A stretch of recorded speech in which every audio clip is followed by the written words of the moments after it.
Untuk malam hari ini, kita akan melanjutkan materi dari pertemuan minggu lalu.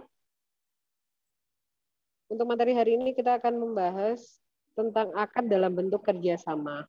Jadi akad dalam bentuk kerjasama di sini, contohnya ada pada akad mudharabah. Contohnya lagi ada pada akad musyarakah. Mudharabah kemarin di mata kuliah akuntansi syariah juga sempat kita singgung ya. Jadi pas waktu Mas Arif di kampus, saya sempat bilang sama Mas Arif, sebenarnya fatwa Dewan Syariah Nasional Majelis Ulama Indonesia terkait akad mudharabah itu sudah sesuai.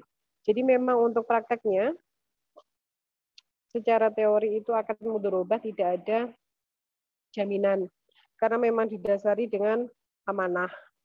Setelah itu di dalam akad mudharabah sendiri yang ada adalah profit sharing. Jadi bagi hasil saja, tidak ada bagi risiko. Sebenarnya seperti itu. Tetapi pada implementasinya ini bisa rekan-rekan kaji ulang lagi yang ada di perbankan, yang ada di BMT, yang ada di koperasi syariah, itu apakah untuk implementasinya di akad mudharabah itu sudah sesuai dengan teori atau belum. Jadi ini memang harus dikaji lebih lanjut lagi.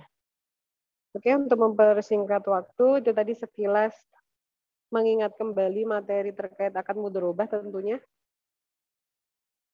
Pada malam hari ini, narasumber juga akan memaparkan akad mudharabah lagi dan juga akan memaparkan terkait akad musyarakah. Silahkan kepada narasumber Mbak Putri. Mbak Putri sudah bergabung untuk memaparkan materinya. Oke, saya ganti Bu, karena Mbak Putri masih persiapan. Ya, ya, aku suka ini. Kalian saling support. Oke, silahkan Mas Fadil. Oke. Ini nggak bisa share screen ya Bu, soalnya apa itu? Bukan host ya. Iya, Bu Mei bantu ya. Terlihat kan? Belum. Oke, jaring. Belum ya. Oh ya, siap. Bu Mei bantu share screen ya. Oke, sudah terlihat? Oke, Assalamualaikum warahmatullahi wabarakatuh. Sini Waalaikumsalam warahmatullahi wabarakatuh. di Putri sebagai materi untuk membacakan makalah yang bertemakan akad dalam bentuk kerjasama. Oke, langsung saja pada materi. Yang pertama yaitu akad sebagai kerjasama. Akad adalah bingkai transaksi dalam ekonomi syariah. Karena melalui akad berbagai kegiatan bisnis dan usaha dapat dijalankan. Akad memfasilitasi setiap orang dalam memenuhi kebutuhan dan kepentingannya yang tidak dapat dipenuhinya tanpa bantuan dan jasa orang lain. Karenanya dapat dibenarkan bila dikatakan bahwa akad merupakan sarana sosial yang ditemukan oleh peradaban umat Islam untuk mendukung kehidupannya sebagai makhluk sosial. Lalu yang bawah lagi, kerjasama dalam ekonomi syariah diistilahkan dengan mudharabah dan musyarakah. Pada kerjasama model mudharabah, investor dan pengelola bekerja sama. Pemilik modal hanya investasi modal kepada pengelola, tidak ikut serta mengelola. Sementara pengelola atau mudharib hanya bermodalkan keahlian untuk mengelola usaha yang disepakati. Pemenang bagi investor bisa menentukan dalam penggunaan modal tersebut.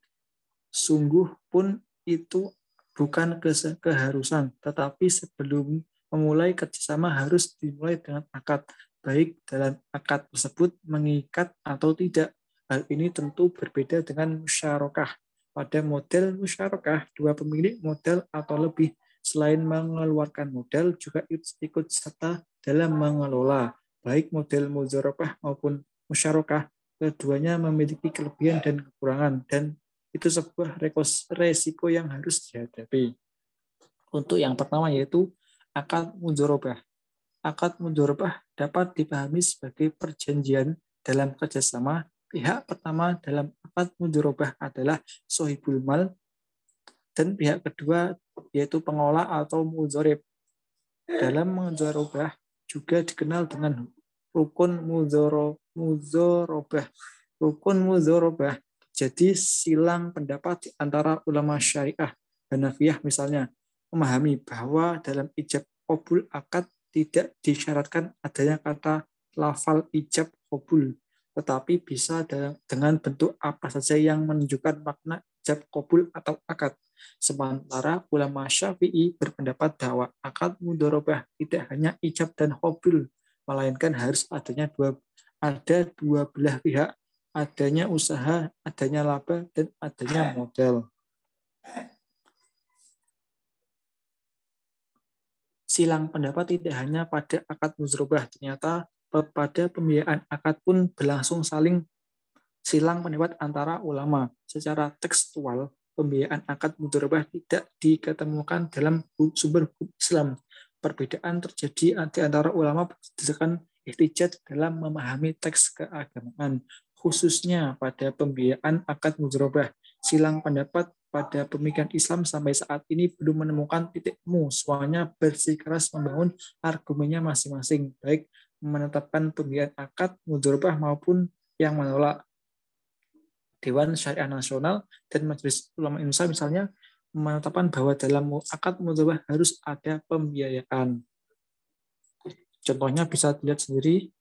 Yang kedua yaitu akad musyarakah.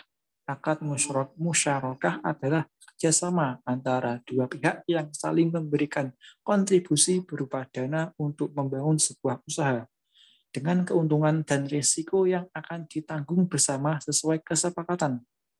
Dalam hadis yang diriwayatkan oleh Abu Hurairah, Rasulullah SAW bersabda, sesungguhnya Allah Azza wa Jalla berfirman, aku adalah pihak ketiga dari orang yang berserikat selama salah satunya tidak berkhianat kepada yang lainnya. Jika terjadi pengkhianatan, maka aku akan keluar dari mereka. Hadis riwayat Abu Dawud. Untuk contohnya bisa dilihat sendiri jenis syirkah yang dipakai dalam syirkah inan di mana Afif memberikan ini contoh. Nggih. Untuk contohnya bisa dibaca sendiri nggih. Sekian yang dapat saya sampaikan. Saya kembalikan kepada Bu Mei. Ya, terima kasih Mas Fadil sudah membantu Mbak Putri untuk mempresentasikan makalahnya pada malam hari ini, karena Mbak Putri tadi memberikan informasi agak jenggreng ya. Tidak apa-apa karena memang musim penghujan, yang terpenting kalian hati-hati di jalan, tidak usah tergesa-gesa. Jadi saya suka dengan kelas angkatan ini, saling kompak, saling melengkapi tentunya. Jadi kesulitan rekannya bisa dibantu. Oke, Bu Mei menambahkan terkait akad musyarakah ya. Tadi sudah dijelaskan oleh pemateri narasumber terkait akad dalam bentuk kerjasama. Tadi ada dua yang dibahas, itu adalah akad mudharabah dan juga akad musyarakah tentunya. Jadi di sini akad musyarakah itu sendiri, kalau kita lihat dari praktek pembiayaan ya yang ada di lembaga keuangan syariah, baik itu bank maupun non-bank. Jadi pembiayaannya memang berdasarkan akad kerjasama. Jadi antara dua pihak atau bisa jadi lebih dari dua pihak. Jadi untuk menjalankan suatu usaha tertentu, di mana masing-masing pihak yang melakukan akad ini memberikan kontribusi dana. Kontribusi dananya tentunya dengan adanya ketentuan bahwa keuntungan dan risiko akan ditanggung bersama sesuai dengan kesepakatan. Jadi dari sini bisa kita pahami bahwa antara akad mudharabah dan juga akad musyarakah itu sendiri bisa digarisbawahi ya, di mana letak memang ada segi perbedaannya.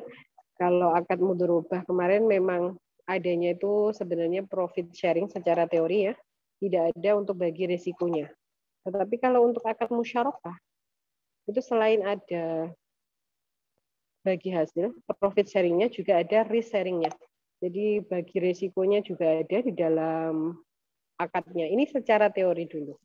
Kalau terkait prakteknya, implementasinya di lapangan seperti apa, itu dikembalikan lagi kepada lembaga keuangan, baik itu bank maupun non-bank. Mereka mempunyai syarat dan ketentuan berlaku tentunya di dalam mengimplementasikan akad mudharabah dan juga akad musyarakah ini. Oke, selanjutnya terkait musyarakah ini, di dalam prakteknya, di dalam transaksi akad musyarakah itu sendiri, memiliki keunggulan. Keunggulannya dalam hal kebersamaan tentunya. Jadi sama-sama mengeluarkan modal untuk usaha tertentu yang akan dijalani, dan juga ada unsur keadilan. Karena keadilan di dalam akad musyarakah ada bagi hasil profit sharing-nya dan ada bagi resikonya, risk sharing-nya tadi. Oke, jadi memang sama-sama ada unsur keadilannya juga di akad ini.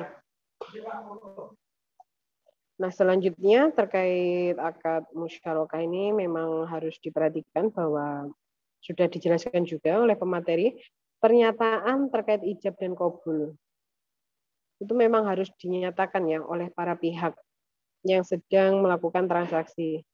Jadi untuk apa pernyataan ijab qabul ini? Untuk menunjukkan apa sebenarnya yang dikehendaki oleh mereka di dalam mengadakan kontrak akad ini. Jadi itu tujuan dari adanya pernyataan ijab qabul. Di dalam kita membuat pernyataan ijab qabul ini, ada hal-hal yang harus diperhatikan oleh para pihak. Yang pertama tentunya yang harus diperhatikan itu terkait penawaran. Penawaran dan juga penerimaan. Di mana tertuang di dalam kontrak, tertuang di dalam akadnya. Selanjutnya juga harus memperhatikan penerimaan dari penawaran yang dilakukan pada saat kontrak tentunya. Pernyataan ijab qabul ini juga harus dituangkan secara tertulis sehingga dokumentasinya itu tertib administrasi ya. Jadi ketika terjadi sengketa bisnis, ini bisa dijadikan salah satu bukti nanti.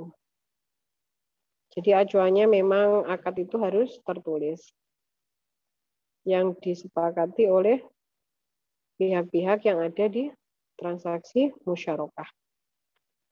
Selanjutnya, yang harus diperhatikan di dalam musyarakah itu adalah pihak-pihak yang akan melakukan kontrak, pihak-pihak yang akan melakukan akad itu harus cakap hukum.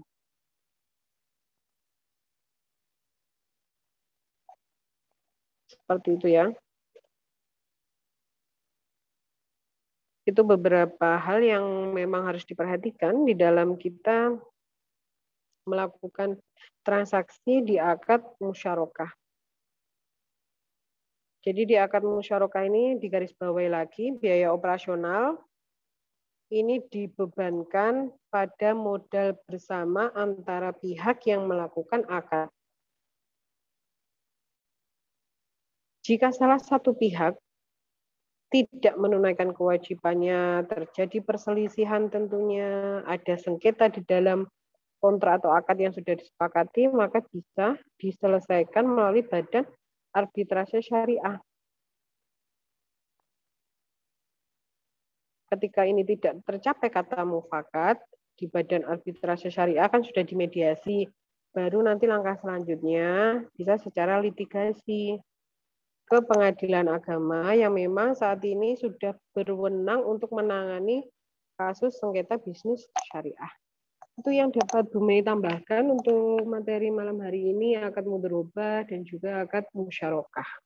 Silahkan jika ada yang mau didiskusikan, ada yang mau sharing, dipersilahkan.